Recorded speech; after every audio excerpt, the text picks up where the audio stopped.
Salut tout le monde, bienvenue sur Buzz TV. Alors aujourd'hui, Nabil rétablit la vérité sur Michael Bizet. Donc pour ceux qui ne le connaissent pas, il était l'agent de beaucoup de candidats de télé-réalité comme IM, Nabila, Thomas, Mélanie Dacruz, Amélie Netten, etc. Au début de leur carrière. Du coup, Nabil nous raconte comment tous ces candidats se sont retournés contre lui et se sont alliés à Magali Berda. Voilà, donc ils se sont alliés pour le faire chuter, donc le faire chuter dans sa carrière. Voilà, je vous laisse écouter Nabil. Salam la famille, j'espère que vous allez bien. Aujourd'hui, je vais vous parler d'un sujet qui est assez complexe. Va falloir que vous compreniez un petit peu à travers les lignes à certains moments, parce que je reçois des pressions de toutes parts et que j'ai besoin de me couvrir. Donc voilà, donc aujourd'hui, je vais rétablir la vérité d'un homme. Ça fait maintenant un peu plus de 2 ans qu'il est dans le mal. Je vous avoue que quand il m'a contacté, j'ai écouté son histoire, mais qu'à moitié. Pourquoi? Parce que j'avais déjà entendu parler de lui et c'était pas en de bons termes. Donc je partais avec des a priori, mais bon, il y a que les cons qui changent pas d'opinion. Et en l'occurrence, moi j'ai changé d'opinion à son sujet, puisque moi pour me parler, il faut me parler avec des preuves, chose qu'il a faite. Donc aujourd'hui, je vais vous rétablir sa vérité, puis je vous donnerai mon avis à moi personnel à la fin. Ça va être long, l'introduction va être longue, mais il va y avoir énormément de preuves, énormément de documents, donc soyez très attentifs à cette story, et je pense que vous y verrez beaucoup beaucoup plus clair sur le milieu à la fin de ma story. Donc on est en 2012, un mec qui s'appelle Michael Bizet, il organise en fait un événement à Marrakech, une Botox Party, et donc un événement qui est sponsorisé par Hit Radio et Red Bull, qui sera diffusé aussi sur Énergie 12. Donc ça lui donne un petit peu de notoriété à ce Michael Bizet. 2014, l'émission repasse sur Énergie 12. Son émission repasse sur Énergie 12 et là il est contacté par un joaillier, donc un créateur de bijoux assez réputé, qui lui demande s'il est en contact avec Nabila parce que il a des places pour le festival de Cannes, donc pour monter les marches, et il aimerait que ses bijoux soient portés par Nabila sur le tapis rouge. Donc Michael Bizet ne connaît absolument pas Nabila, mais il ment. Il dit oui, oui, pas de souci, c'est bon, on fait ça, je vais faire le lien. Donc il contacte l'attaché de presse de Nabila, il lui propose le deal, elle est super contente, elle saute au plafond. Le jour J d'ailleurs, je sais pas si vous vous souvenez, elle avait laissé dépasser un bout de son téton, Hachek. Et Nabila et Ayem, elle avait montré sa culotte pour faire bien le buzz. C'est Michael Bizet d'ailleurs qui lui avait conseillé, chose qui a bien marché. Et du coup, voilà, ça a propulsé sa carrière. Après ça, il est devenu l'agent de Nabila.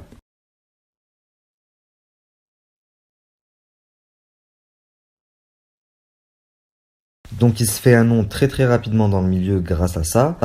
Et très rapidement, tous les people veulent que Michael Bizet s'occupe d'eux. Donc vraiment, tout le monde lui tourne autour, que ce soit les candidats de télé, chanteurs, mais lui, il veut pas prendre trop de personnes, donc il prend que quelques personnalités. Pourquoi? Puisque lui, son but, c'était de faire évoluer la carrière de ses têtes au maximum. Il lui a fait faire une pub à la télé pour Clarosa, qui est passée sur Énergie 12, donc déjà à l'époque, bien avant que Shona Evans existe. Elle avait fait la campagne publicitaire à Berlin pour la marque Natural Mojo, bien avant que Shona Evans et que We Event existent. Il lui faisait faire des placements pour Brentini Paris, pour Natural Mojo, pour Fitea, pour Blue Shop. Donc tout ça, ça existait déjà depuis bien avant l'arrivée des agences Shona et We Event. Et surtout, il lui faisait faire énormément de projets humanitaires. Donc pour les orphelinats, dans les pays défavorisés, etc.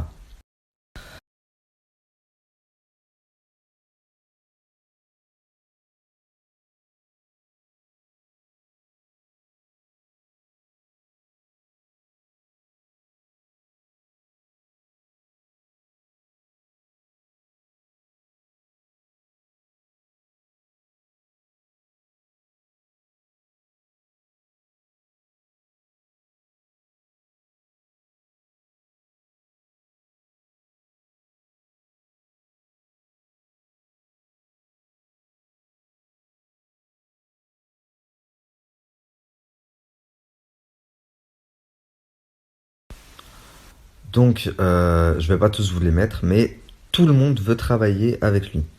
Je rappelle qu'on est en 2014 ou début 2015. Sean Evans n'existe pas, Will Evans n'existe pas. Il est le seul sur le marché. Donc lui, il va se créer sa petite équipe et il va se consacrer à un petit groupe de filles, vraiment à leur carrière, l'évolution de leur carrière. D'ailleurs, à cette époque-là, elles faisaient un boulot dingue par rapport à ce qu'elles font maintenant. Présenter des produits chinois sur leur story toute la journée. À savoir, donc, il va prendre Amélie Neten, Nabila, Coralie, Mélanie, Jessica Chivnin, Capucine Anave, bon, celle qui cartonnait le plus à l'époque. Donc voilà. D'ailleurs, Coralie, par exemple, à l'époque, où Mika était son agent, bah, elle avait sa tête sur tous les bus de la RATP à Paris. Elle avait même sa tête dans les magazines d'avions Transavia. Elle a été égérie de Star Casino, qui est quand même la plus grande firme de casino belge. Donc sa tête était sur tous les panneaux publicitaires en Belgique. Elle venait à peine de sortir du Secret Story, ce qui est dingue. Aujourd'hui, elle vous présente des produits chinois. Il lui a fait faire quoi? Pub à la télé pour RTBF. Il lui a fait faire une pub à la télé pour Clarosa, qui est passée sur Énergie 12. Donc déjà à l'époque, bien avant que Sean Evans existe, elle avait fait la campagne publicitaire à Berlin pour la marque Natural Mojo, bien avant que Sean Evans et que We Event existent. Il lui faisait faire des placements pour Brentini Paris, pour Natural Mojo, pour Fitea, pour Blue Shop. Donc tout ça, ça existait déjà depuis bien avant l'arrivée des agences Shona et We Event. Et surtout, il lui faisait faire énormément de projets humanitaires. Donc pour les orphelinats, dans les pays défavorisés, etc.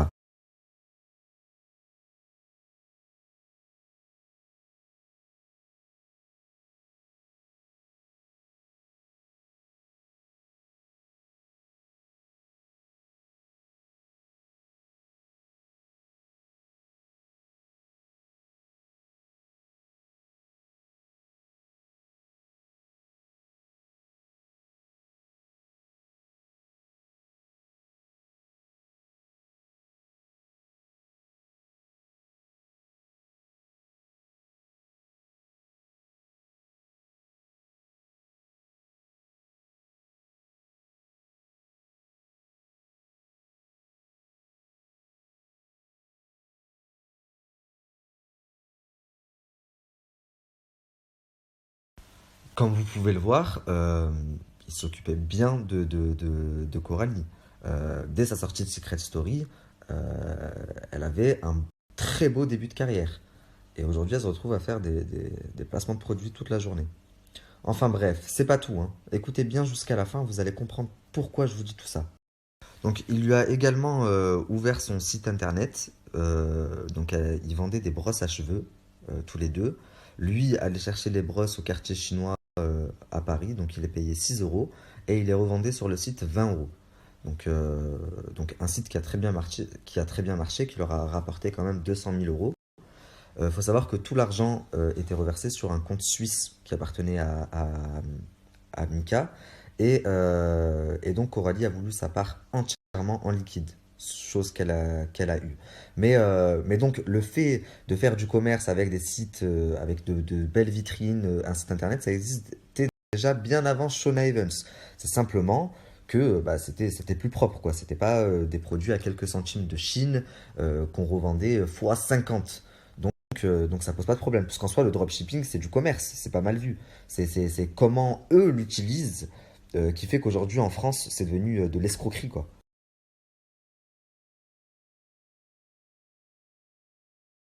Donc voilà, pour ceux qui se souviennent, il y a le nom dessus, Shop My Hair, je crois que ça s'appelait, donc ça a rapporté à peu près 200 000 euros que Coralie a encaissé à moitié en liquide, donc 100 000 euros en cash. Coralie, il fallait pas lui faire de virement, comme la plupart des filles d'ailleurs, que du cash. Faut vraiment savoir qu'il l'a considérée comme sa petite sœur, hein.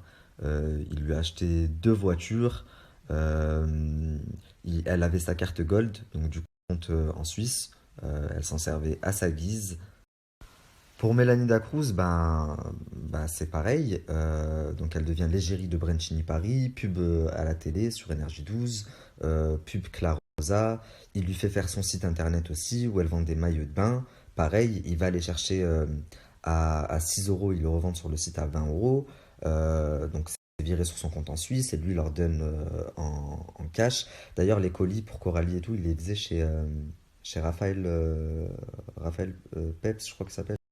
Donc chez Raphaël, c'est eux-mêmes qui faisaient tous les colis. Il n'y avait pas de drop, enfin toutes les conneries qu'ils sont en train de faire, qu'ils font maintenant, quoi. Donc il lui a même acheté une voiture, à elle aussi, il était très très proche de Coralie et Mélanie.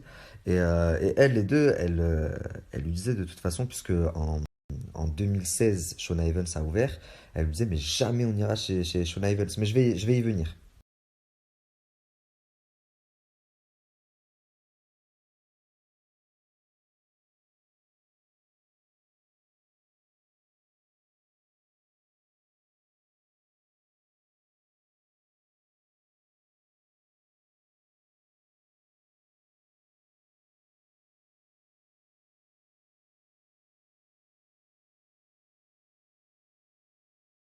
Voilà, je veux pas tout vous mettre parce que il leur a fait faire énormément de choses, mais voilà, faut savoir que il s'occupait pour moi, il s'occupait de ses personnalités comme personne aujourd'hui à l'heure actuelle ne s'occupe de ses personnalités. Je parle de candidats de télé-réalité, puisque malheureusement aujourd'hui, ben, les agences qu'il y a sur le marché, je vais pas généraliser, mais en grande partie, elles préfèrent se faire évoluer elles-mêmes, donc l'agent lui-même, plutôt que ses candidats. Or Michael Bizet, c'est pas comme ça qu'il réfléchit et je pense qu'il avait la bonne méthode. Donc, euh, là, dites-vous, je suis toujours dans l'introduction, donc je vais arriver dans le sujet, mais c'est important que vous sachiez tout ça. Là, je vais vous parler un petit peu de Nabila et Amélie Netten. Donc écoutez bien. Avec ces deux-là, ça va devenir déjà un peu plus intéressant. Donc Nabila, il lui fait faire le tapis rouge. Elle monte pour la première fois de sa vie sur le tapis rouge au Festival de Cannes grâce à lui, avec la marque de bijoux.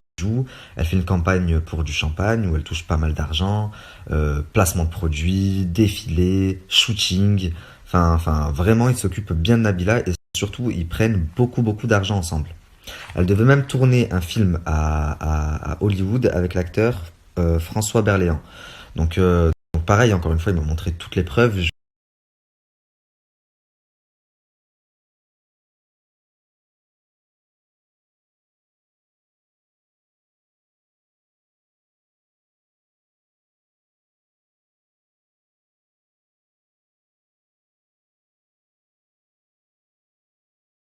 Donc voilà, je vous mets quelques articles qui sont sortis à l'époque où c'était son agent, que vous voyez que c'était bien son agent. De toute façon, c'était l'agent des meilleurs. Fin 2014, il a travaillé avec eux, donc 2014, 2015, 2016, jusqu'à sa chute. Vous allez comprendre pourquoi il a chuté, jusqu'à l'ouverture d'autres agences en fait.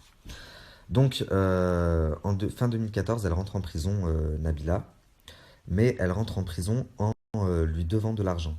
Donc elle lui doit de l'argent en rentrant. Elle lui doit à peu près 30 000 euros, qu'il lui avait fait une avance sur des bookings, mais qu'elle n'a du coup pas pu assurer puisqu'elle était incarcérée.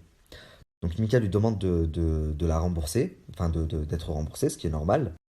Donc elle refuse, elle ne veut pas le rembourser et il entame une procédure judiciaire à l'encontre de Nabila pour récupérer son argent. Donc ça a été très médiatisé, c'est passé de partout à la télé, dans la presse. Michael Bizet attaque Nabila en justice. Donc ça a duré plusieurs mois jusqu'à ce que Livia, la grand-mère de Nabila, l'appelle pour le supplier de retirer sa plainte. Donc il a eu énormément de peine et il a retiré sa plainte. Quelques temps après, Nabila sort de prison et elle lui renvoie un message pour lui demander du travail parce qu'elle a besoin d'argent pour savoir s'il a des contrats. Mais s'ils bossent ensemble, ils sont obligés de continuer en sous-marin, très discrètement, parce qu'étant donné que leur clash a été médiatisé, ils ne peuvent pas s'afficher maintenant à travailler ensemble. Donc ils continuent à travailler ensemble 2015-2016, mais personne n'est au courant. Donc en 2016, Nabila envoie un message de bon matin à Michael pour lui dire qu'elle allait quitter l'agence avec Thomas parce que on leur a proposé un très gros billet d'un coup pour rejoindre une nouvelle agence. Donc je rappelle que We Event et Shona viennent d'arriver sur le marché. Donc elle quitte Michael Bizet pour 150 000 euros, je crois. À l'époque, ça lui paraissait énorme. Aujourd'hui, elle touche 100 000 balles par mois à peu près. Donc Donc voilà, je ne sais pas si elle aurait fait le même choix, mais à l'époque, 150 000 euros juste pour changer d'agence, bien sûr, elle l'a fait directement. Donc maintenant, je vais passer à Amélie Netten et je reviendrai à Nabila un peu plus tard. Donc Amélie Netten, c'est pareil. Aujourd'hui, elle vous fait des placements chinois. Il faut savoir qu'à l'époque où Bizet s'occupait d'elle, elle a été égérie de Metro Boutique, qui est l'équivalent de Zara au Canada. Elle était partie à Hawaï avec Anaïs Camisoli pour faire une pub pour une marque d'enceinte Bluetooth. Donc c'était avec un gros budget de publicitaire. D'ailleurs, la pub a été diffusée sur Énergie 12, sans compter tous les shootings, les placements de produits qu'il lui faisait faire, puisque, encore une fois, je le répète, il faisait des placements de produits bien avant l'arrivée de Shona Evans et de We Evans sur le marché. Donc en 2016, Amélie Netten prend le seum et quitte l'agence de Mika. Pourquoi elle quitte l'agence? Je ne sais pas si vous vous rappelez, Amélie et Coralie, à un moment, elles étaient en froid. D'ailleurs, Coralie avait fait une interview chez Sam Zira qu'on m'a envoyé tout récemment. Donc elles étaient en guerre. Tout le monde se disait, mais pourquoi elles sont en guerre? Elles étaient en guerre, pourquoi? Tout simplement parce que Michael Bizet, qui était l'agent des deux, avait donné le contrat de Star Casino à Coralie et pas à Amélie. Donc c'est ce que je vous disais tout à l'heure. Elle a été égérie de Star Casino, elle avait sa tête sur tous les panneaux publicitaires en Belgique. Et d'ailleurs, Amélie, tous les matins, quand elle se levait, elle ouvrait sa fenêtre, bah, elle avait la tête de la gueule de Coralie devant elle. Ce qui lui mettait encore plus la haine parce que de base, ce contrat devait lui revenir. Donc elle prend le seum, elle se barre de l'agence de Mika, elle le quitte et elle rejoint Shona Evans. Shona Evans qui vient tout juste d'ouvrir. Et je vous laisse deviner chez qui Nabila, enfin de qui Nabila a reçu une grosse proposition. Donc elle avait aussi rejoint, elle venait aussi juste de rejoindre Shona Evans. Il faut savoir que Amélie est partie, mais qu'elle devait faire deux postes pour une marque qu'elle avait de prévu. Elle avait déjà été payée et elle a refusé de faire ses postes. Donc déjà, ça a mis Mika dans l'embarras, qui a dû rembourser les postes alors qu'il avait déjà payé Amélie. Mais voilà, pour l'emmerder, elle lui a dit je te les ferai pas tes postes. Donc la marque s'appelait Metro Boutique. C'était une marque de prêt-à-porter. Donc voilà, Amélie a encaissé l'argent. D'ailleurs, que du liquide. Amélie, il lui fallait que du liquide aussi. Jamais de virement. Et elle lui a dit tu te démerdes pour tes postes. Je rappelle que Shona Evans vient d'ouvrir. Elle a recruté Jazz, donc Jazz qui s'est fait refoule par tout le monde. Mais je vous ai mis la capture, Mika Bizet lui a dit écoute, t'es bien gentil, mais ton profil ne m'intéresse pas en gros. Et Jazz est payé par Magali pour lui ramener des candidats. Donc Jazz démarche tous les candidats pour essayer de les ramener à Magali. Là, il faut savoir que Magali vient de récupérer du coup Amélie et Nabila.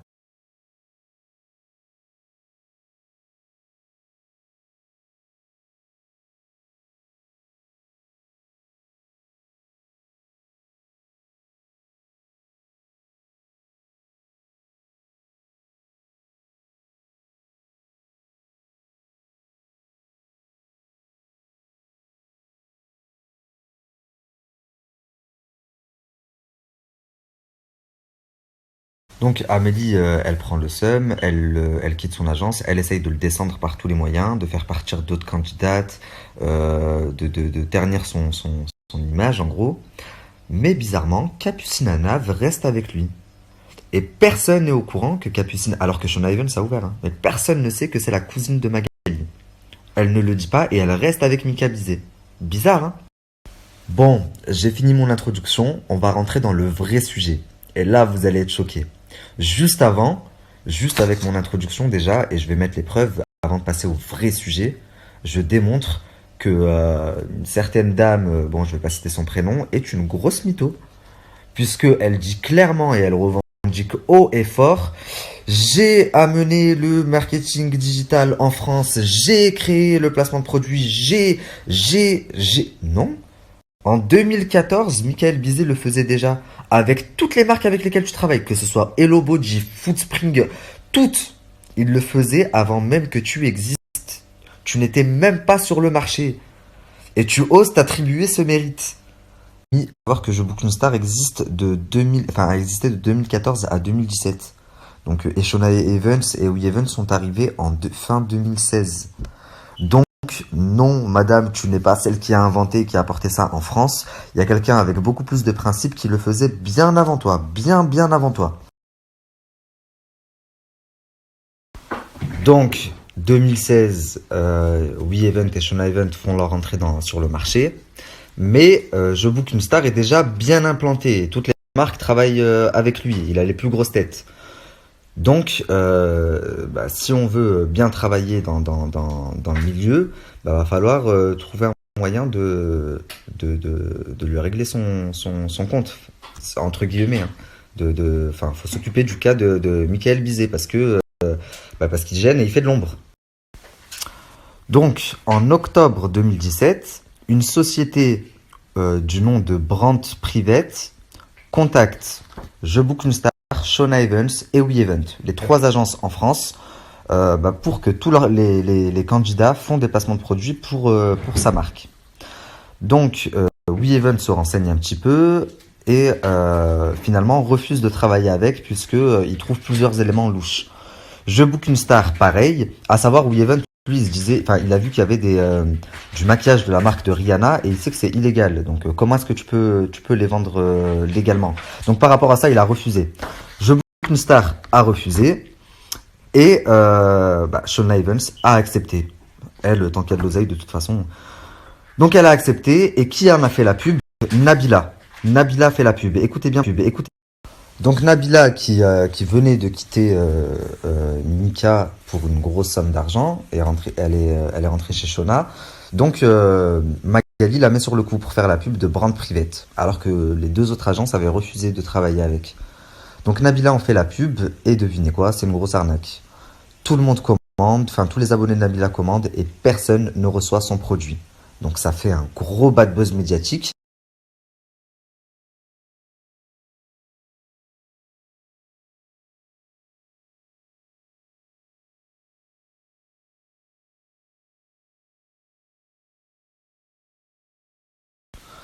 Donc, il n'y avait pas encore tous ces sites tous ces sites avec des produits chinois parce que Michael Bizet ne faisait pas ça. Il faisait de vraies collaborations.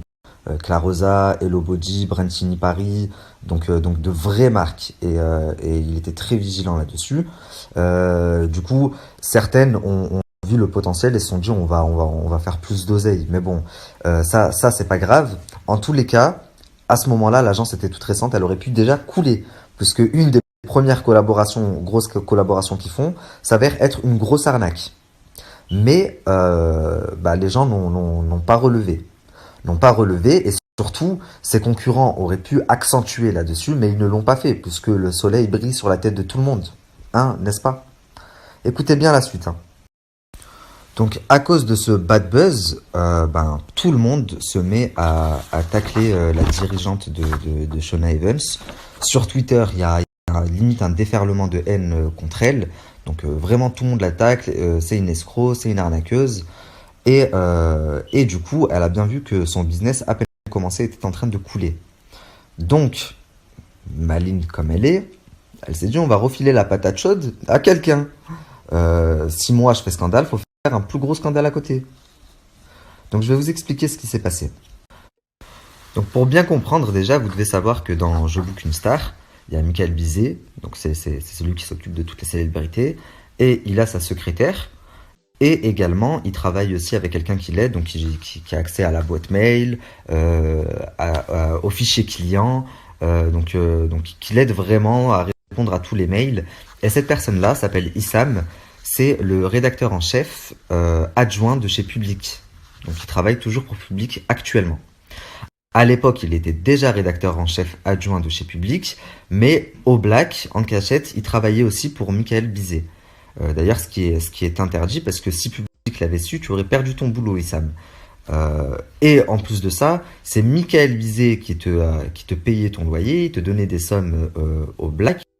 Donc cette personne-là, Issam, qui travaille pour Public et pour Bizet en cachette, s'avère être le meilleur ami de Capucine Anav, qui n'est autre que la cousine de la patronne de Shona Evans. Mais elle ne le dit pas pour l'instant. Elle ne dit pas que c'est sa cousine.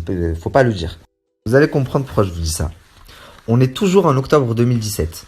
Donc c'est le même mois où il y a eu la polémique de Nabila qui a fait un faux placement de produit.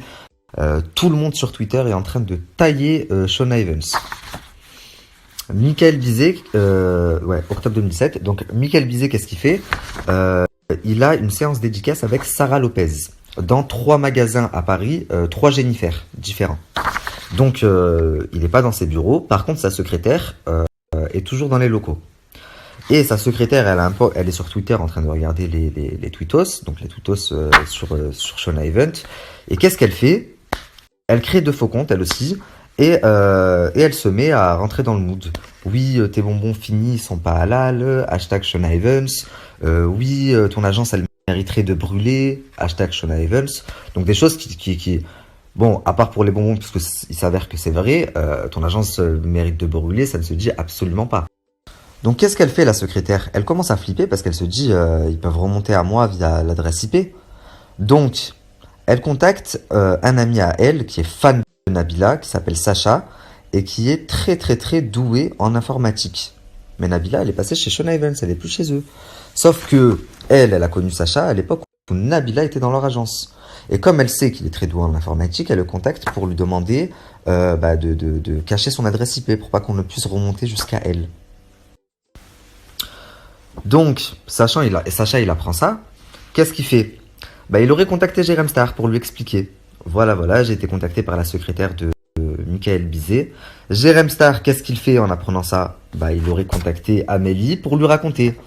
Amélie, qui a la haine contre Michael Bizet, et Michael Bizet et Amélie Netten auraient contacté Magali Berda pour lui dire voilà, Michael Bizet avec sa secrétaire, ils font des faux compte Twitter pour te descendre.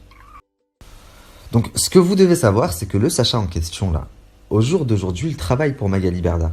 Il travaille pour Magali Berda, là, maintenant. C'est bizarre, quand même. Jérém Star, il a travaillé avant que Magali fasse un complot pour le faire tomber lui aussi. Il a travaillé avec elle pendant très longtemps. Ils se couvraient ensemble.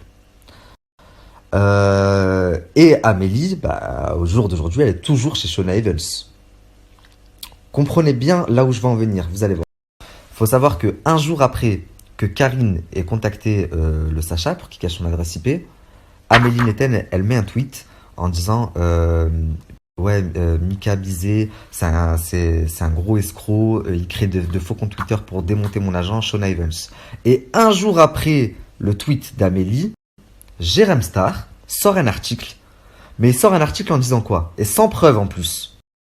Donc un jour après le tweet de Amélie, Jérém il fait son article. Dessus il explique que Michael Bizet lui-même fait de faux comptes Twitter pour démonter sa concurrente Magali. À la limite s'il se serait arrêté là. Mais il dit aussi qu'en fait Brand Private, le faux site internet dont les candidats de Magali ont fait la pub, en fait c'est lui qui l'a créé. Et c'est lui qui est derrière tout ça. Et il a fait ça pour porter atteinte à Magali Berda et la faire couler. Or que les 3 agences avaient été démarchées. WeEvent a été démarché. Simplement, WeEvent a refusé, Je Book une Star a refusé et Magali a été la seule. Donc Jérém a sorti ça sans aucune preuve et ça a été repris par tous les médias. TPMP, Morandini, c'est passé vraiment de partout à la télé. Donc comme quoi, quand on fait du mal, ça nous retombe dessus. Tu as aidé une personne à faire un complot pour nuire à Michael Bizet et quelques années après, cette même personne a fait un complot pour te nuire. Du coup, tous les médias ne parlent plus que de ça. Shona Evans est blanchi. Du coup, plus personne ne dit « Oh, c'est une arnaqueuse, voilà. » C'est Michael Bizet, le mauvais, qui a fait ce faux site internet. Mais où est la preuve? Est-ce qu'un média en a sorti la preuve? Non. Et devinez quoi? Capucine Anave, parce que l'information est sortie sur Tu pas mon poste, avoue que Magali Berda est sa cousine. Et désormais, elle travaille avec Shona Event, elle aussi. Mais elle ne l'a jamais dit avant. Encore une fois, quand on fait du mal, ça nous retombe dessus. Même pas un an après, elle a été en guerre avec sa cousine et elle est partie chez son concurrent WeEvent. Donc, c'est pour vous. Donc, si je résume, Amélie, qui était très amie avec Jérém, elle s'occupe avec Jérém de le salir sur les réseaux sociaux. C'est repris de partout par les médias. Capucine avoue devant tout le monde que c'est la cousine de Magali. Elle rentre dans l'agence. Sacha, qui a fait la dénonciation, parce que de base, la secrétaire l'a appelé pour qu'elle l'aide, il travaille aujourd'hui pour Magali. Et la meilleure de la meilleure, le Issam, là, qui travaillait pour Public et pour Je Book une Star, aujourd'hui travaille avec qui? Il travaille pour Public. Mais qui c'est qui travaille avec Public? Shona Event. Donc, en fait, Ce qui s'est passé, vu qu'il avait accès à... Enfin, ce qui se serait passé, on va parler au conditionnel, puisque il avait accès à toute la boîte mail de Je Book une Star et au fichier client. Le fichier client de Je Book une Star a été transféré à Shona Event. D'ailleurs, c'est pour ça qu'elle a récupéré tous les clients, que ce soit Hello Boji, Clarosa, Brenty. Et là, t'as presque envie de dire chapeau bas. Chapeau bas, le retournement de situation, même si c'est que du vice, c'est pas de l'intelligence, c'est du vice. Tu te dis quand même, waouh, elle était en pleine polémique, son agence limite elle coulait, c'était une catastrophe alors qu'elle venait d'ouvrir. Et là, retournement de situation, tout le monde se met de sa faveur, de son côté, les médias, c'est Michael Bizet qui l'a escroqué. Certains candidats de Bizet sentent le vent tourner, donc qu'est-ce qu'ils font? Ils vont chez Magali. Elle récupère tous les clients grâce à Issam avec qui elle travaille toujours maintenant, qui travaillait de base avec Michael. Elle travaille aussi maintenant avec Sacha qui lui a donné l'information qui a fait sortir, enfin qui a servi à Jérém de sortir un article. Et la meilleure de la meilleure pour bien enfoncer le clou. Qui est-ce qui envoie tous ces candidats, enfin tous ces chiens démonter Michael Bizet alors qu'ils ne le connaissent même pas. Jazz ne le connaît pas, Manon Marceau, ces gens-là, il leur donnait même pas l'heure, quoi. Il les calculait pas, c'était des influenceurs de bas de gamme pour lui. Donc Manon Marceau prend son téléphone, ouais, cet escroc, ce machin, Carla, oui, c'est un escroc, un manipulateur. Il n'a jamais travaillé avec eux.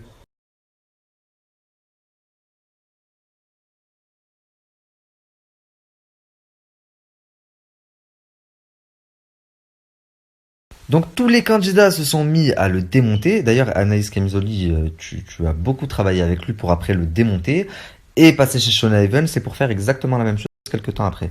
Redémonter Shona Evans parce qu'elle aussi c'était une escroc, machin, machin, pour passer chez après We Event. J'espère que tu feras pas la même une troisième fois. Oui, tout ce que j'ai, moi, c'est la sueur de mon front.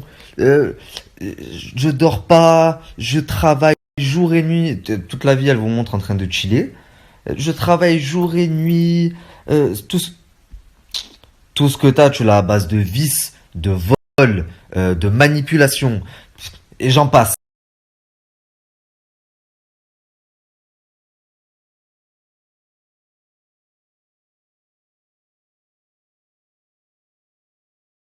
Donc voilà, à la fin, les influenceuses ont senti le vent tourner, elles sont allées chez Shona, sauf Coralie et Mélanie qui sont restées avec lui.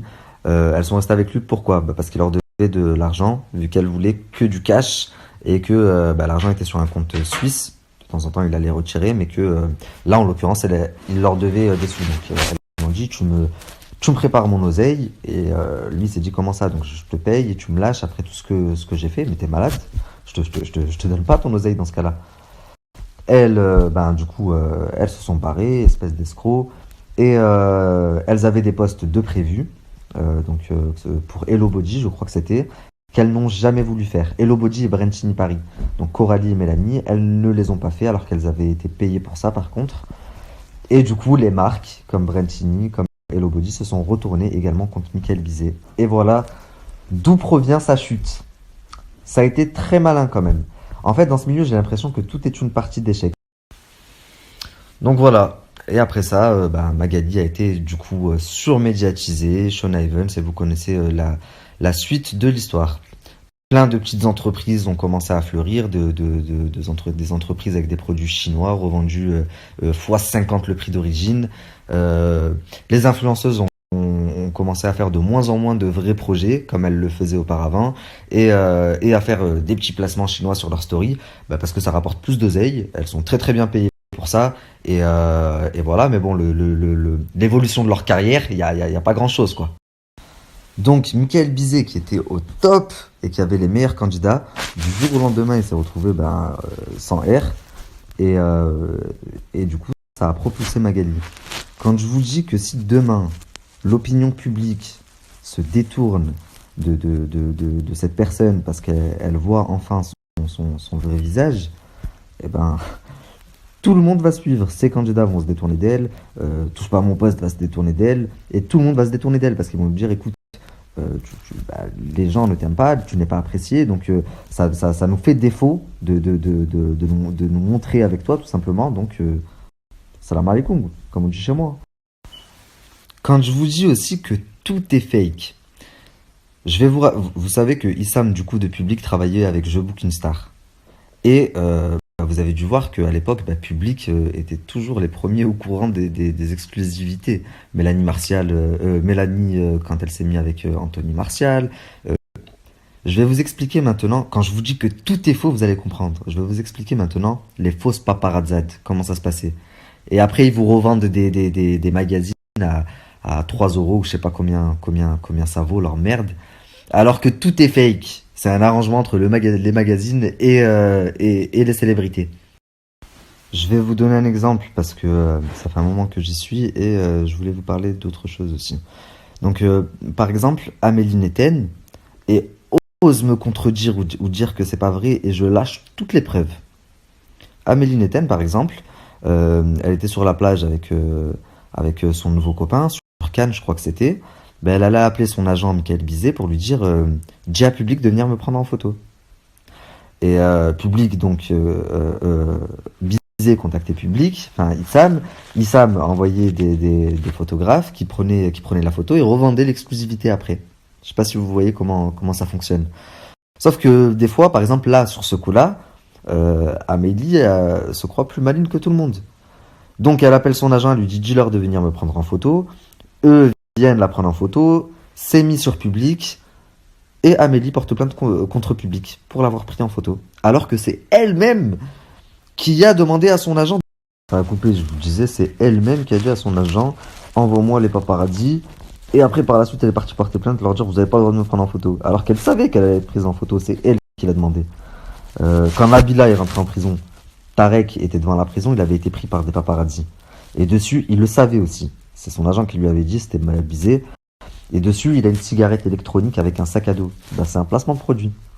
Je peux vous sortir la marque de la cigarette électronique et la marque du sac à dos.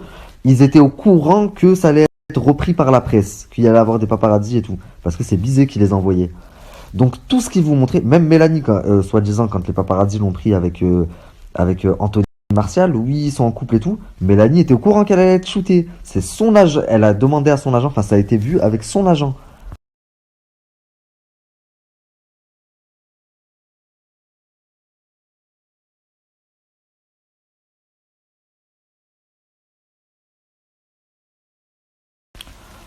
Donc bref, c'était important pour moi de rétablir sa vérité et de rétablir certaines vérités aussi, puisque certaines ne se sentent plus, je crois, et enfin elles touchent plus le sol, quoi.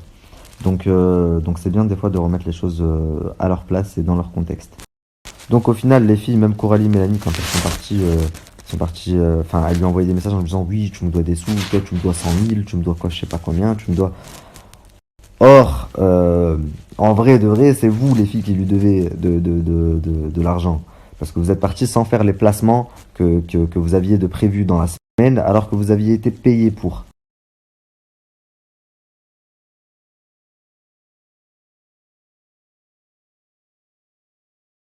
Donc voilà, déjà les filles, vous êtes partis, vous deviez des postes. Donc ce qui est pas très cool, parce que ça l'a mis dans la merde avec les marques. À la limite, ça vous me direz, on s'en fout. C'est vrai. Donc ce Michel Bizet, il a écrit un livre qui m'a envoyé. Mais comment vous dire? Ça, c'est un vrai livre. C'est pas le comment devenir acteur, comment devenir. Comme si avec un livre on peut vous apprendre à devenir influenceur ou à devenir. C'est pas des livres comme celui de Jérém Star par exemple qui vous dit.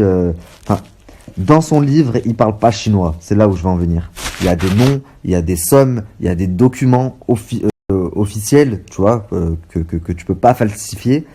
Et ouais, je lui ai dit, mais il faut absolument que tu le sortes. Donc il m'a dit que ça faisait 2 ans qu'il hésitait. Après, je peux pas tout vous dire parce que il y a certaines choses dont il voulait pas que je parle, qui sont dans le livre, donc je lui ai promis que j'en parlerai pas.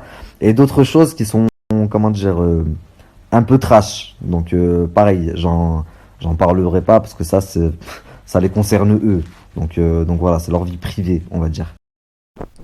Voilà les amis, comme d'hab, dites-moi ce que vous en avez pensé dans les commentaires et moi je vous dis à bientôt pour d'autres vidéos.